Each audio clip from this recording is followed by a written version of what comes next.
Nadreen, आपने बड़ी खूब बातें सुनी हैं कि जो मौजूदा सूरत हाल है मुल्क पाकिस्तान की, इसमें कोई ऐसा दुश्मन है जो छुप के हम पर वार कर रहा है। हम भाई भाई हैं, हमारे अंदर कुछ नहीं, ये तीसरी को ताकत है, उसको पहचानने की कोशिश करें।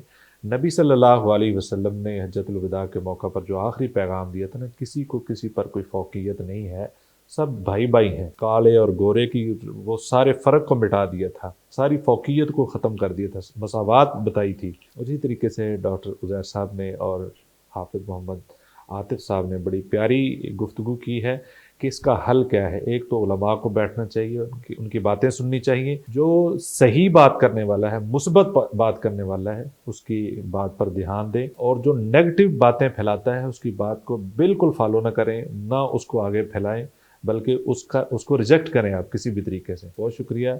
अपना ख्याल रखिए, अपने वतन का ख्याल रखिए। अल्लाह हाफिज़।